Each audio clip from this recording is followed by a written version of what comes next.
Hi, everybody. Daja Hao.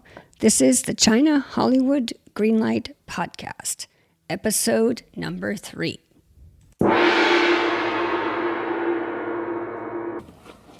And rolling sound. Quiet. Here we go. Ready. Speeding. 120, take 7. And action. This is Karen McCann, the host of the China-Hollywood Greenlight podcast, a podcast about creating and distributing content for both Hollywood and China. Before I introduce today's guest, I'd like to start out with a motivational quote to encourage our listeners to continue on their path to achieve their own green light. And today's quote is from Anonymous. Actually, we don't know who to attribute this to, but the quote is, "Forget all the reasons it won't work and believe the one reason that it will." And now I would like to introduce today's guest is Brian Yang, the actor-producer. He acted in many films, including Man with the Iron Fists, as well as the hit TV series Hawaii Five-0. He is known for promoting Asian stories and talent. He has produced several TV series, films, and, of course, the sports documentary Linsanity about basketball star Jeremy Lin. So welcome, Brian, and thank you for coming on the show today. It's great to be here, Karen. Thank you for having me. I gave the audience a little overview, but why don't you tell us more about yourself and your business? Sure. Well, you did a great intro there. I guess. So I work as both an actor and a producer. I got into the business, starting off in college as an actor, and eventually got onto the other side of it as I got older and wanted to continue to stay employed in this business because it's such a tough road. But one of the things I've been able to carve out is kind of being a sort of a bridge person between China and Hollywood, the markets, the two biggest movie markets in the world, as you well know. And that happened as a result of, I'm Chinese American, so meaning I was born here in America, but my parents originally they were born in China, raised in Taiwan.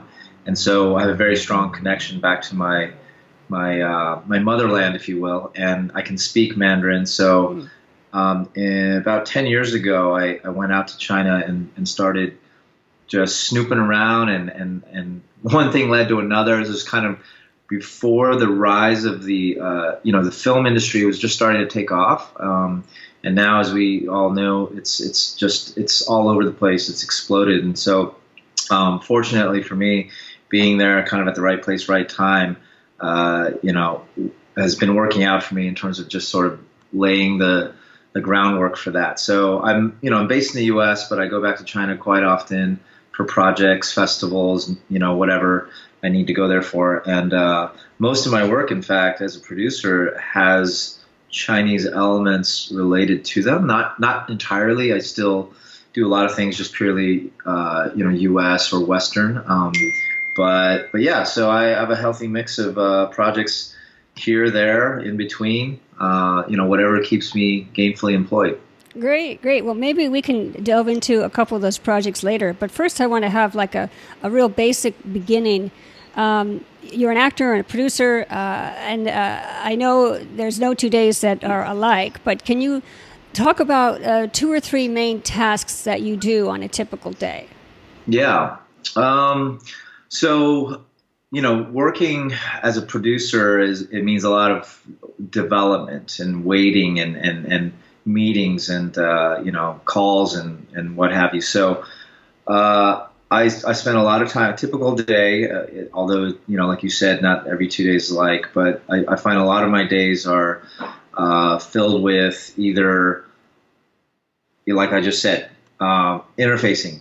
Whether it's through WeChat, Skype calls, meetings in person when I'm in LA, New York, or somewhere in China at a festival. So a lot of I really believe like business is about, the Chinese word is guanxi, and which is relationship in English. And so the more you cultivate a relationship with a potential business partner or someone you even have been working with for a while, the better I think that your outcome of those relationships, the fruits of your labor, because I really believe people invest in people, right? Companies and people, they invest in other people. They believe in you, and you know, a great project is a dime a dozen, but it's the person who comes in with that project who really wows them or becomes their friend or just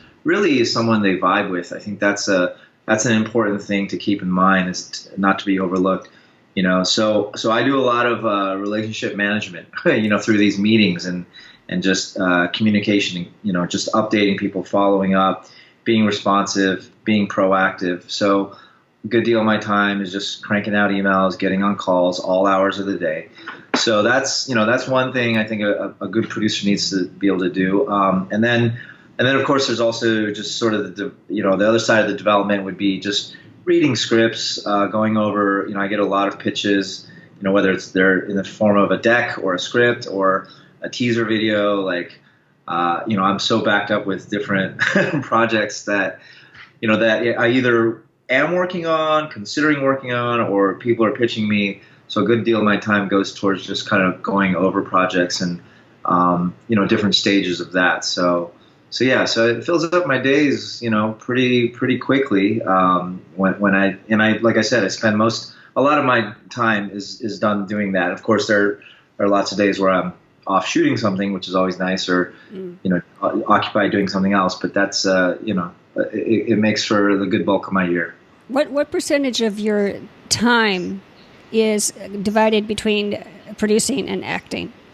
I always say, you know, if I had to quantify it, and I don't count the days, but you know, it feels like maybe 3/4 of my time is producing, and you know, the rest is acting on various things. An actor, you know, you wait for your opportunities because you know, you're usually reacting to an agent's audition or getting cast in something and going off to work for a finite period of time. But you know, producing is to me is a 365-day, you know, job, because I'm always on as a producer. So even when I am acting, actually, I produce too. In fact, I think of numerous instances where I'm on set shooting something, and in between takes or during lunch, I'm doing a phone call about a project or reviewing a script, or you know, thinking about you know, what as a producer, what I need to do for the film. So you know, not the best. I wouldn't recommend that for everyone, but it's just something I've gotten used to and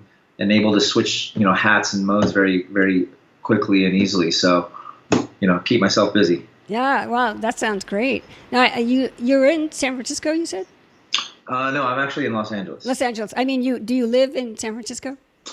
No, I grew up in the Bay Area, which is probably where that came from. I was born in the Midwest, but I was raised in the South Bay of the Silicon Valley area, and then I went to school at Cal Berkeley. So I have a strong association with the Bay Area, which is why my production company is called 408 Films, which is a nod to the area code. And yeah, but now I'm based in LA. Oh, okay. So that makes meetings a little bit easier, But speaking of meetings,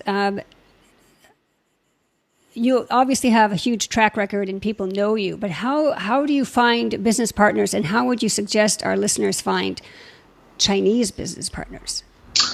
Yeah. So, well, I have a couple of silent business partners with my 408 Films, you know, production shingle.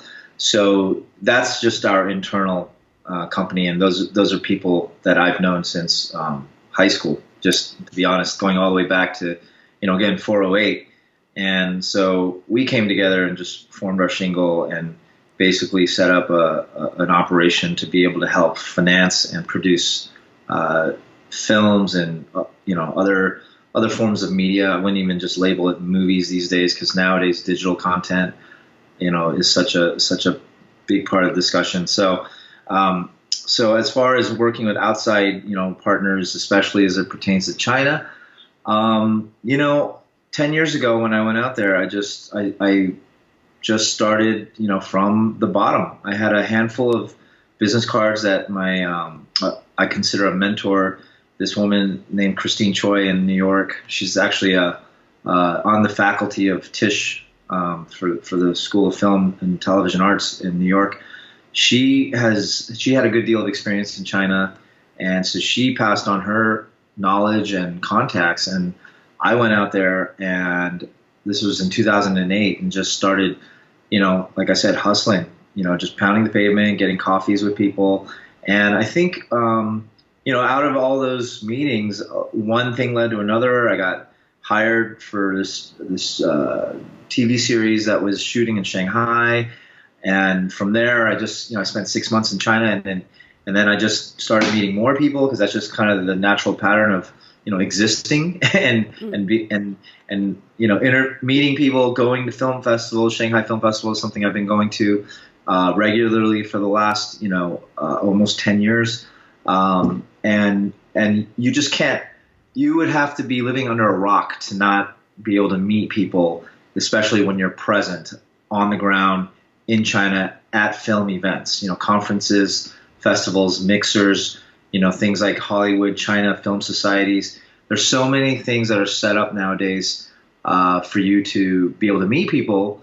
Again, it's all you have to do is put in an effort to show up. And now that's the entry point. But as far as finding good partners, well, there's no magic answer for that. I think that's just a matter of, again, going back to relationships. Like, do you feel, or is it a mutually sort of beneficial or situation where you get each other, they like your project, you like them, vice versa. So I think that's just a process of elimination, unfortunately. So you can spend a good deal of time meeting a lot of people that doesn't wind up resulting in anything, but you have to do you have to go through that in order to find the ones that do stick, that do become your partner. It's like dating. I mean, look, right. That's just how the world works. If it were easy to just call up, the biggest film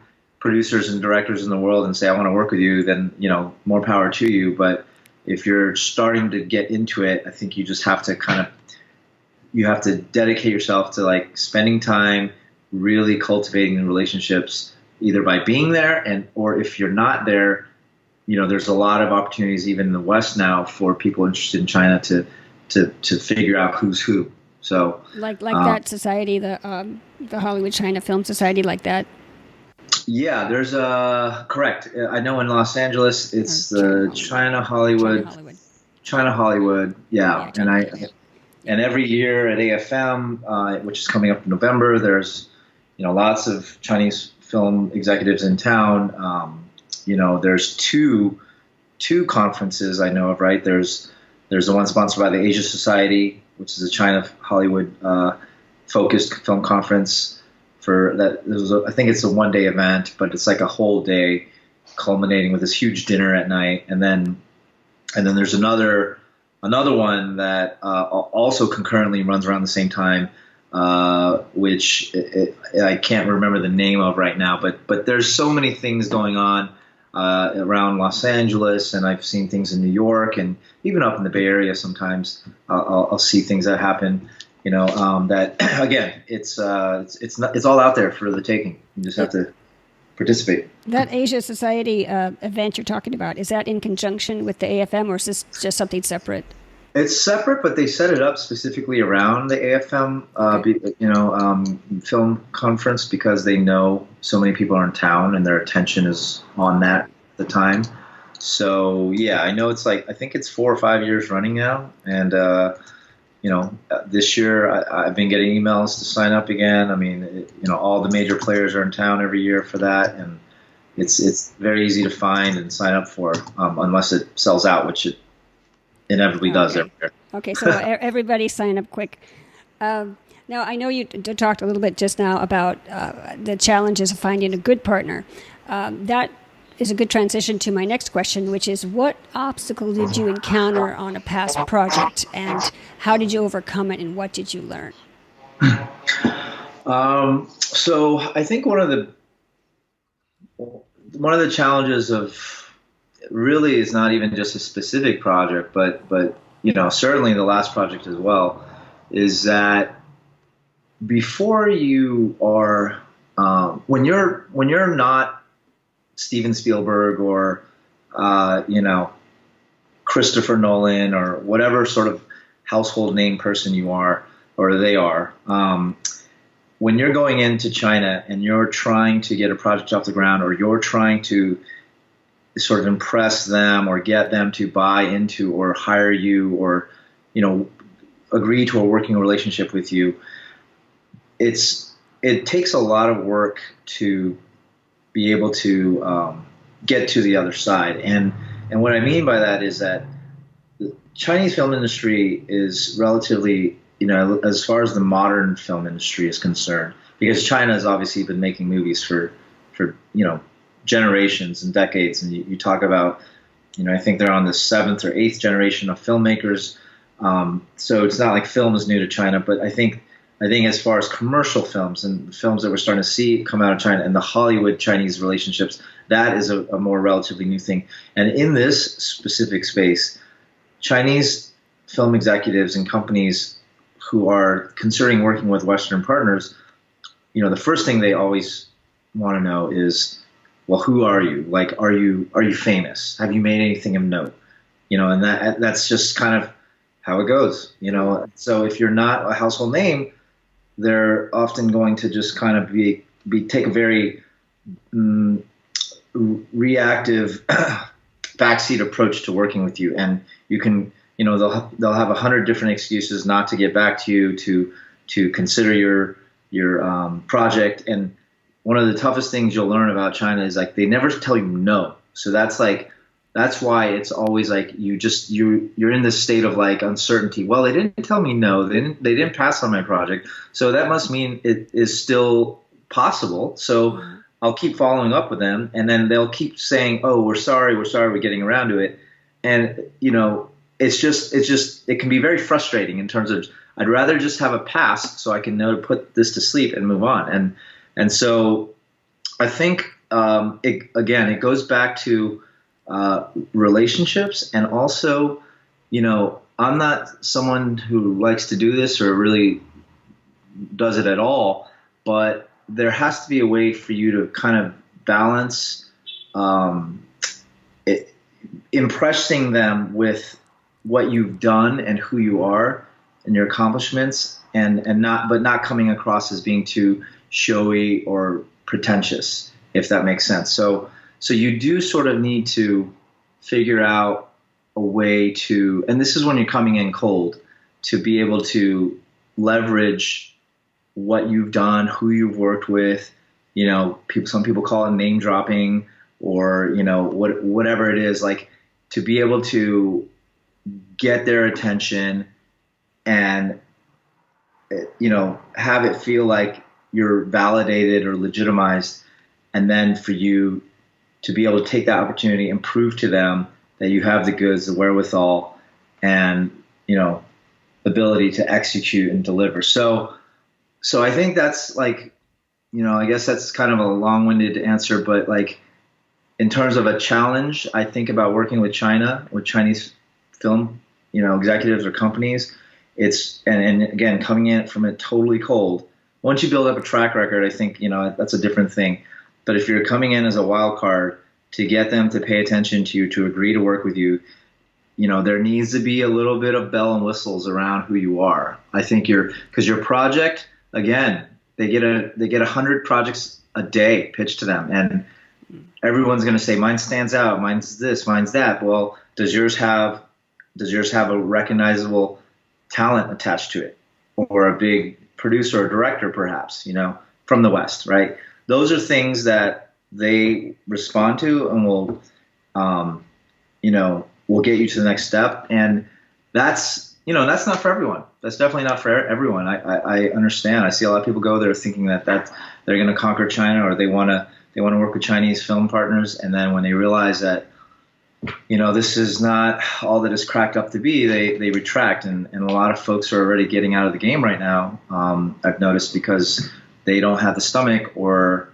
you know, they just don't want to sort of play the game and abide by these so-called rules, if you will. You know, these rules aren't written anywhere, but it's the Chinese film industry, in terms of working in the West, again, are so driven by name and accomplishments that I think it's that's a real challenge for someone new coming out of left field. So that's something to keep in mind, I think. So the key there would be for some of the listeners who are not as established, just pair up with an established producer or get some talent attached. Otherwise, you're just one of 100. Yeah, I would say that is definitely going to give you a leg up. And look, it works that way in the West, but I think everyone wants to see who's attached, what kind of talent or above the line names do you have on your thing. But in China, again, because they're not as receptive to independent films, right? Right. low budget independent films. China is all about working with Hollywood on big films that have commercial value. And so, there's a couple of small films we'll get under, we'll slip in, but those are really those are sort of the exceptions to the rule, if you will. So even a so-called small independent film that, you look at the Jake Gyllenhaal boxer film that came out a couple of years ago. I mean, that was funded by Wanda, right? But it still had Jake Gyllenhaal. It was an Oscar, they wanted it to be an Oscar contender. And so it was, it's that kind of independent film that's going to get Chinese film partners to be excited about a Western film. So, that's definitely the case still right now. And I think, for the foreseeable future. But if you have the right, you kind of hit the checklist of everything that China is looking for, by all means, I think it's totally a market that's worth delving into. So when you say checklist, you mean like a director, star, the right budget, the right genre? Yes, that's right. Okay, great. Well, that's yes, it's a huge challenge. Of course, it's a lot of people are looking to China to make some relationships, but it's hard to do. So that brings me to my next question about pain points. If you could magically solve 2 pain points, what would they be? Well, one would be to get rid of the quota rule. Yes. That would be fantastic. I'm sure a lot of folks in Hollywood would agree. 33 films, foreign imports a year to Chinese theatrical is a drop in the bucket. So if you're not one of the mega movies around, and it's not just Hollywood, it's like you got to remember 33 global foreign films. So they're taking the top films out of France, South America, where, all the different markets, Europe, all across Europe, all the different countries, other Asian nations. So if you're not one of these mega films or the box office blockbuster of different markets, your ability to get one of those theatrical slots is severely, limited. And so, of course, a lot of folks are focused on the digital market, so there's not as much of a restriction there. And it's exciting times right now, which is why there's still a lot of activity. People trying to figure out how to work with the iQIYIs, the Youkus, and all the different digital domains of China. But I think from a theatrical standpoint, getting rid of if that quota was lifted or expanded significantly, which there's always talk about, that would be a huge relief. And then I guess, what other pain point can I say?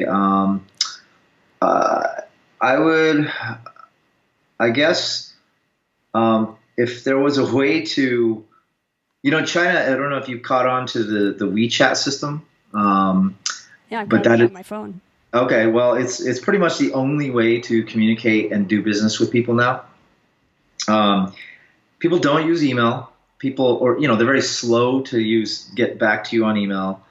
They pretty much only use WeChat. And while I love WeChat because I think it's the most intelligent communication app there is on the planet.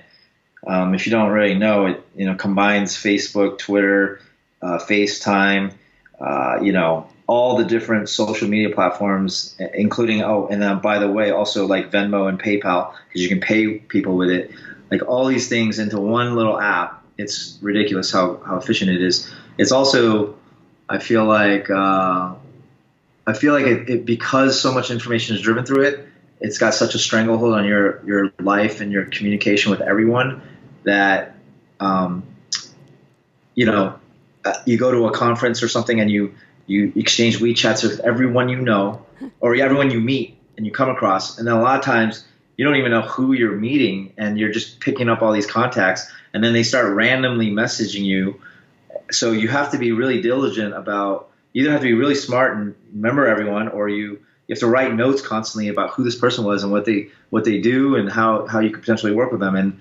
And so I just feel like, I don't know, it's both a blessing and a curse. I think WeChat is, and I wish there was a way to either curtail that or, I don't know how to necessarily describe, but sometimes I'm overwhelmed by the amount of reliance we have on WeChat in terms of doing business with China, because people send scripts, they send contracts, they send video teasers all through WeChat, and it's something you have to just adjust to, and I've adjusted to it. But a lot of times I still like to use good old fashioned email, right, and be like, I want to read something on a computer or watch something on a computer, and not on this little thing. And so you have to like send it to yourself and then send it to your own email so you can get it back on the big screen.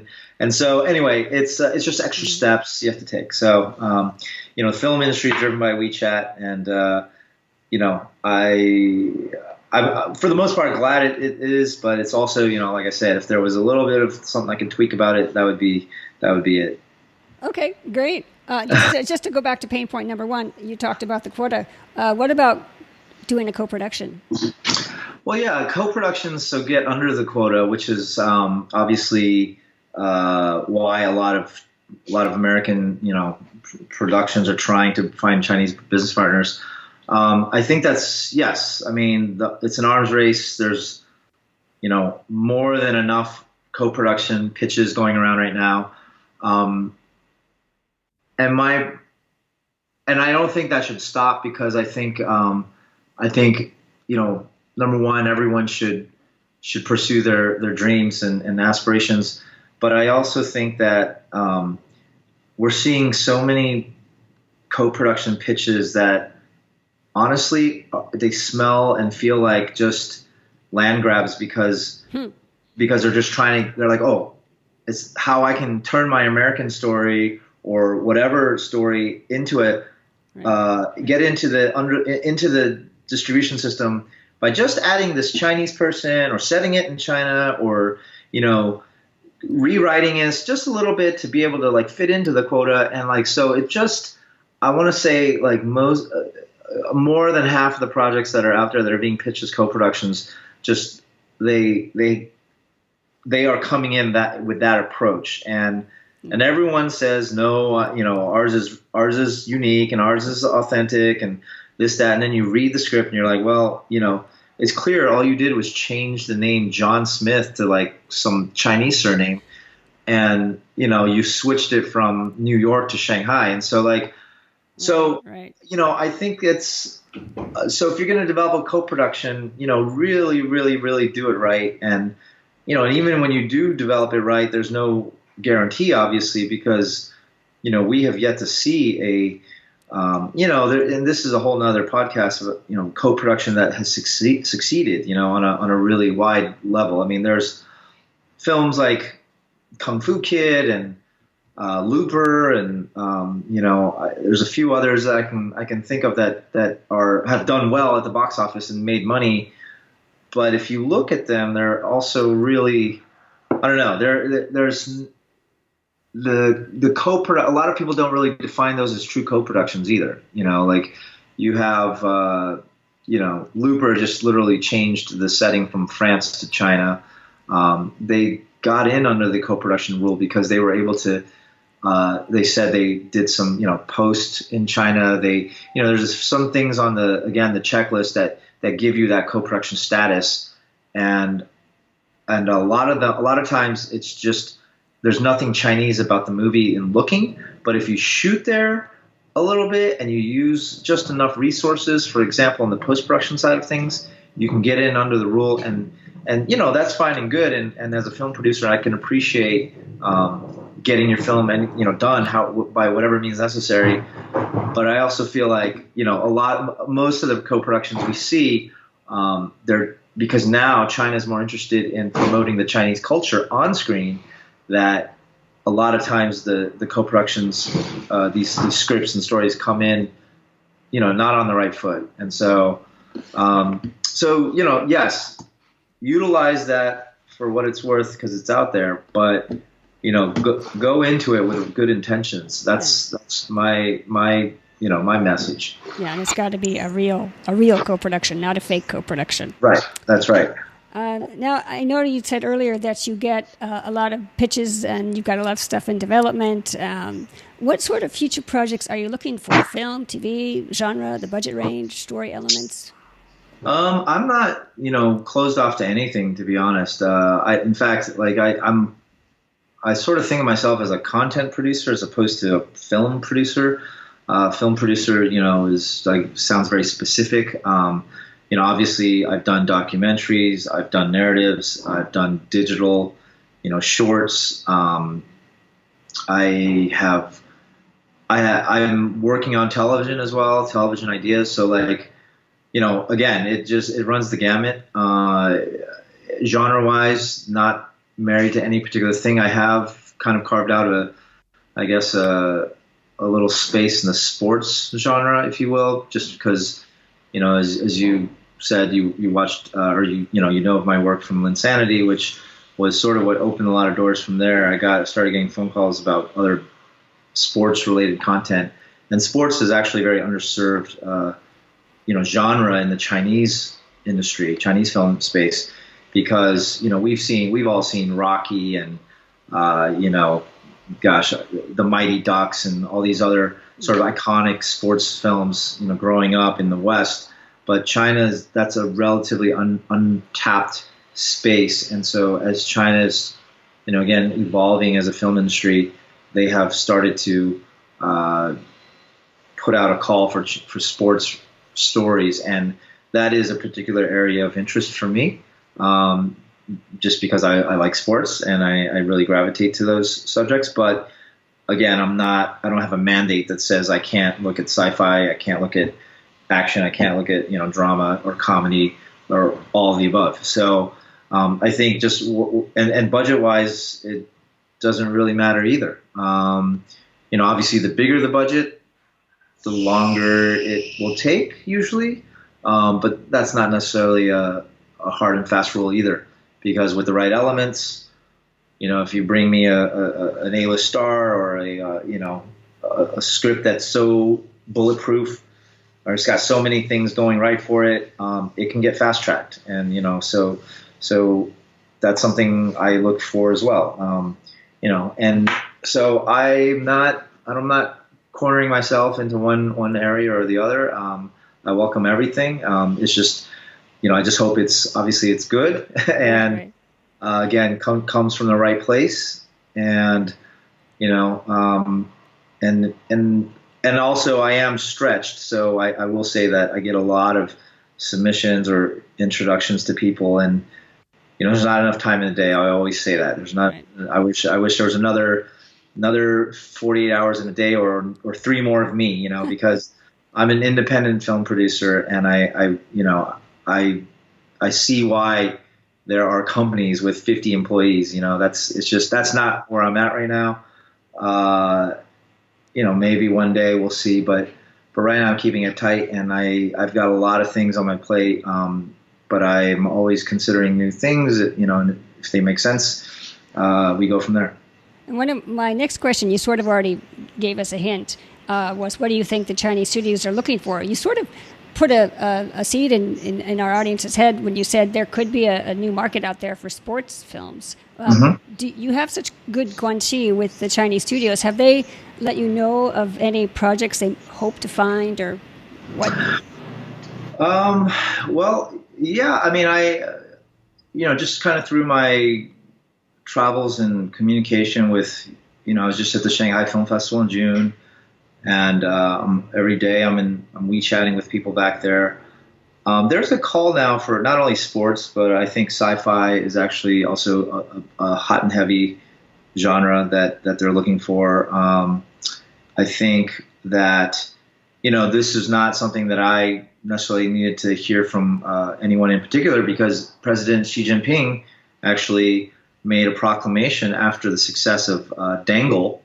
I don't know if you know this Indian film that caught the nation by storm this year. Is a story about two sister wrestlers, right, from India, whose father trained them into Olympic wrestlers. And that film went gangbusters in China. And then after that, everyone said, we need to make more stories like this, including the president. And it wasn't necessarily a wrestling story that they're saying we want to emulate, but they're saying these sort of feel-good, underdog, zero to hero, female empowerment stories, right? Like any of the themes of that movie, I think, that resonate with a universal audience, including a Chinese audience. Those are stories that they want to see. So that was an interesting case, and the fact that it can be labeled a sports film was also, obviously feeds into that whole idea. So I think that the only things right now I would say are not in demand is because they just don't work in China because of the restrictions, are like horror films, slasher films. And I mean, other than that, like, I would say, I mean, maybe I'm missing something. Obviously, Westerns don't work in China, but anything else, I think there's, as long as it's a good story, I think the success of Dangle and the call for sci-fi is because of trends that have been happening. And so then, China very much follows the trends. And so once a movie hits and pops, then they go, oh, we want to do more of these, which probably is no different than anywhere else on earth. But particularly in China, because they have the power, the market, everything right now, the attention is on China. Everyone is like, okay, well, if that's what's working there, we've got to get our ducks in a row. So, so I think sports, action, cars definitely are a big thing still because of the success of Fast and the Furious. Heard of a lot of car action ideas being percolating around China. Sci-fi again, and really, I think anything goes as long as you fit into the parameters of what China is looking for, or will allow, rather. You can bring anything to the table. So that's that's my thought on it. That's great. That's great. That's good. It's good to have those tips about the sports films, the car action films, and also the Dengal movie with the female empowerment. That gives the audience some ideas. Now, just looking at your IMDb page, it is full. And so you've had this amazing career, this amazing track record. But I'm going to ask anyway, if you could do your career over again, what would you do, or if anything, differently? Yeah, no. I would definitely have got into this much earlier, I would say. I don't regret anything I've done or how I've done since I started, but I really think you get a leg up when you start sooner than later. I always tell aspiring filmmakers that, you're going to fail. 1 out of a million is going to hit a home run out of the gates, but you're going to fail a million times until you succeed. And it's just something we all have to go through. And the sooner you can start failing, the sooner you will succeed. And so, failure is not to say you're bad. It's not to discourage. I do think that this industry is really a marathon and not a sprint. And so the more meetings you take, the more projects you start, the more experience you have, sooner or later, again, with the caveat that you're a good person, because again, it's all about guanxi and people's relationships to you and liking you and wanting to help you, and also that you are on good projects. I mean, these are just kind of basic foundational things that you need. If you have those going for you, because just because you have good relationships and good projects doesn't mean you're going to like just succeed out of the gate. But I think over the course of time, it's a numbers game, and something will work, will stick the longer you go at it. So it stands to reason that if you start sooner, and you're at this game longer, the more the likelihood you will have of getting to where you really want to be. So that sort of answers my next question. Oh, sorry, go ahead. No, go ahead. My next question was what skills do you need to do this kind of producing? And you sort of said persistence is a huge element. Yeah, absolutely. I always say a good producer is a good people person. It's kind of a no-brainer. Again, producing is not a trade you learn through school or anything academic. It's really about I think of it as a project manager in the corporate world. You have to know how to delegate. You have to know how to connect. You better have a big network. I always find it amazing how, I don't know how producers succeed or continue in this business when they say, I don't know anyone. I can't get anything that's done. I'm like, well, yeah. This is how it all operates. You have to know distributors. You have to know production companies. You have to know other producers. You have to know how to find your audience. You have to know pretty much A through Z, everything about a movie. You let the director make the movie from a technical standpoint, but you have to just be on top of it all, right? That's what your job is, and so that really comes down to, again, simply being someone who's likable, relatable. Also, I think it's important to give back and not just take. So be mindful of just being a good person.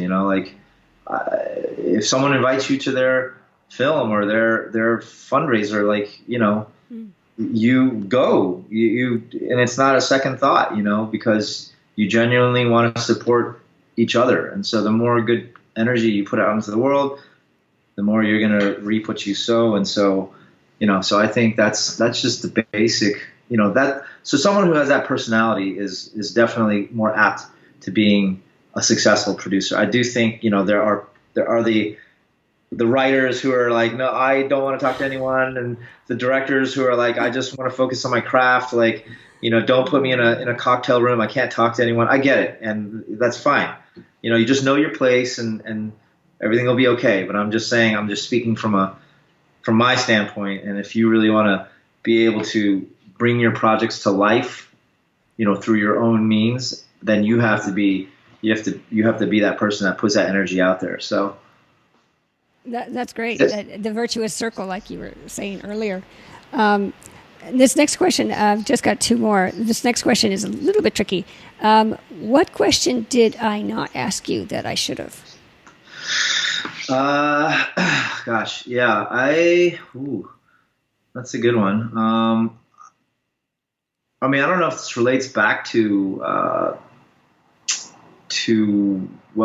anything we've already talked about, but I would ask, or I would have, I guess we can go there. You didn't ask me why the Great Wall didn't work. Do you want to give us a short answer? Yeah, I feel like I sort of touched on it, which is why I'm asking you if you feel like I did too. But oh, you mean like the fake co-productions? Well, yeah. Look, this was a true co-production in every sense of the checkbox. Right. Except for the story. Well, the story, yeah, the story was a huge thing. That was a big problem, and ultimately bit them in the butt. And so it does go back to content is king, which means the script has to be something the audiences believe in. And so these co-productions, that had everything on paper going for it, right? You couldn't have drawn up a better blueprint, and except for the fact that the actual story was not something the audience bought into. And so I think it's a good lesson. I think it's something that everyone should take as a gift, because it's like, well, it wasn't on my dime, but we can see why it didn't work, and you can only improve from there. Okay, so like everyone needs to, because like I said, I encourage people to pursue their dreams and push their co-productions ideas out there. But from every one of these examples that come before that don't work, or maybe to some degree do work, we have to ask ourselves why that was and what can we learn from it. So I do think that, you know, and I always say this, I'll say it again, it's the term show business. It's not, you know, it's not like show or, you know, the word business is like as important as the word show. And so you have to think about what works, what, you know, from the standpoint of your bottom dollar and marketability, you know, and just really sort of, especially in this day and age when there's so much noise coming at you as far as like, what do I want to spend my time doing on my, you know, when I want to be entertained, you know, so I need to, in order to invest 2 hours and $20 into a film, what is going to make me want to go see that? So it's got to be a great story, in addition to, you know, having some marketable aspects to it. And so, so even at the highest level, you know, 150 whatever $1 million budget level, getting the biggest stars in the world, a huge A-list director, we saw what happened. And so I would really, you know, just sort of make sure people think not just twice, but thoroughly 100 times over, like when they're trying to put their foot into that world, like why they're doing this, what it takes, and, you know, how to get into a place where they want to be ultimately. So yeah, you know, it's just, there's a calculated side of this, as unromantic as that sounds, but you know, that's the business side of it, the side that no one really enjoys, but needs to be considered. Exactly. You know? My last question is this: what advice can you give those aspiring to tap into the Chinese market? And I know you've given a lot of advice to the whole interview, but just to round it off. Yeah. Well, I would say start by watching Chinese films. You know, you'd be surprised how a lot of folks, they just want to, they're enamored with the size of the market. They hear money is coming out of China, but they don't do anything to like really understand the market other than just knowing there's money and audience there, right? Right. And so if you don't know the names of the players, meaning the companies, you know, some of the executives or directors or talent, you know, that's coming out of China.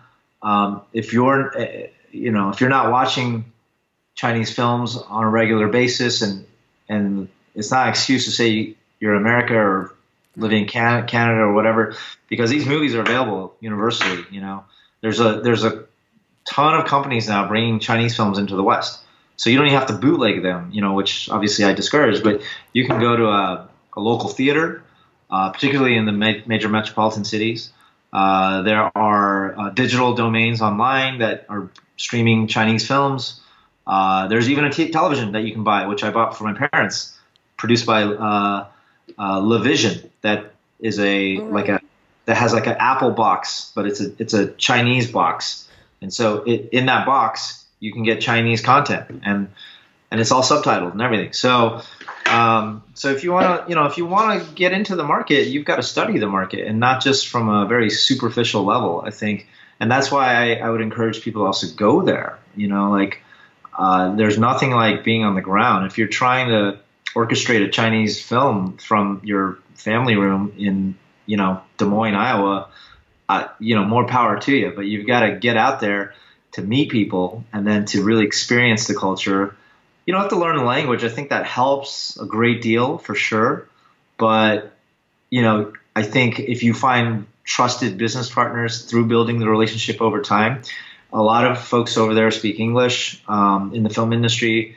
They understand that a lot of foreigners are interested in the market, and they're, you know, like I said, they never say no. So you always got a shot. So you go there and you're going to meet a lot of folks. And, I think as long as you respect the system and the culture and really put in your time, I do think, again, it's a marathon. Good things will start to happen. I and a lot of my sort of colleagues or friends that I know along the way, I see them grow over the years. The more dedicated they remain in the Chinese film space, the more things are happening for them. So it's, it can be very frustrating and like overwhelming initially, but the more time you put into it. And so I definitely think that if you're very serious about it, you should do any and all of those things. Go to local film events too. So you don't have to start off spending thousands of dollars or moving your whole life over to China. But be diligent about it here at AFM, at the conferences, go to Shanghai, Beijing film festivals. Just immerse yourself. There's books out there now. There's every day. There's like articles in the trades. There's specific websites dedicated to Chinese film news. So like, I would also, those are kind of the basic things, but by and large, you just want to start meeting people and talking to people, because you can't exist in a vacuum and think that your film is going to get off the ground. So you got to do all of those things, but also like, be proactive and in terms of like, forming the relationships and with companies and people. So it's it's a big world and open market, and if you've got the thick skin, dive in. Yeah, good, excellent advice. Now, in conclusion, do you want to plug any projects or social media handles or website links? Sure. So, I'll start with the latter. My social handle, almost for everything, is Briflys, Briflys. Okay. So you can find me on Twitter, Instagram. Those two are the big ones, obviously. So I'm also on Weibo, but I don't know if your followers will find me there. Hopefully the ones in China. Yes. And then as far as projects are concerned, I've got a few things going on right now. So where did I begin? There was a film called My Other Home that was a Chinese production that we filmed 2016. That's out right now. It was in theaters in China, and I think we are working on international distribution right now. So hopefully it'll come out soon in the West somehow. And it's a story about Stephon Marbury, who is a former NBA basketball player out of New York, who moved over to China and became a big deal over there, right. And capture the hearts of the Beijing citizens for leading them to 3 straight championships. So again, sports related story. And then I've got another film. Actually, this is not anything to do with China. It's called I Can, I Will, I Did. It's a small independent drama that we shot in New York that's on the festival circuit right now and playing across the country in America in different cities. It's a story about, and you might appreciate this, it's a story about a wayward foster teen who finds Taekwondo to empower himself and to become a better person. Yeah. And then I've got a bunch of things in development, post-production, including a film called Snakehead, which has been a labor of love for us right now. This whole year we've been filming, and we are in post right now, just starting to put the finishing touches on it and sending it to film festivals. So we'll see where that winds up. So those are films that I was involved on the producing side. And then acting-wise, I've got a couple fun things coming out. I've got a film, a Chinese. I don't know if this is a true co-production because I actually wasn't a producer on it. I was just hired as an actor. You would think I would know, but when I'm not the producer, I'm like, but it's called The Jade Pendant. Okay. It's opening in October. I think it's going to be available in maybe select theaters in the major markets is what I'm hearing, but it'll certainly go digital. The Jade Pendant. It's a story about the Chinese when they first come to America in the 1800s and work on the railroads. Oh, right. And it's actually, that's the backdrop, but it's really a love story. And I have a fun role in it, playing the best friend of the lead character. So look for that in October, and then I'm also going to be in an episode of The Blacklist this fall. Oh, congratulations! Thank you. Second episode of the season. I have a fun scene with the character Dembe for anyone who watches the show. So yes. Yeah. So So I'm, like I said, 75% producing, 25% acting. Wow, great. Well, Brian, thank you so much for being on the podcast. You've given us a lot of information, some great tips, some real wonderful encouragement. So I just want to say thank you for being here. Oh, my pleasure. Thank you so much, Karen. Okay, and we'll see you at the premiere. I've got 3 key points about my interview with Brian Yang, and then I've got 3 takeaways. The 3 key points, number 1, Brian said, great projects are a dime a dozen. People invest in people. It's the person who comes in with that project. That's who the Chinese want to connect with. You need to have a lot of relationship management. Get on the calls, crank out the emails, and follow up. Number 2 is regarding meeting partners, you need to put yourself out there. You need to go to festivals, mixers, and join the China-Hollywood Society. Just put in an effort to show up. Now, finding a good partner is a challenge, and there is no magic answer. It goes back to relationships. It's a process of elimination. You need to spend a lot of time meeting people, and it won't work out for many of them. But there are more opportunities here in the West to meet Chinese partners than there were before. And number 3, Chinese film executives who are considering a Western partner will ask themselves, who are you?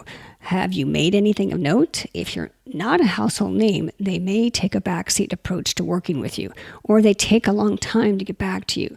They'll never tell you no. It goes back to relationships. You have to balance impressing them with your accomplishments, but not be too showy or pretentious.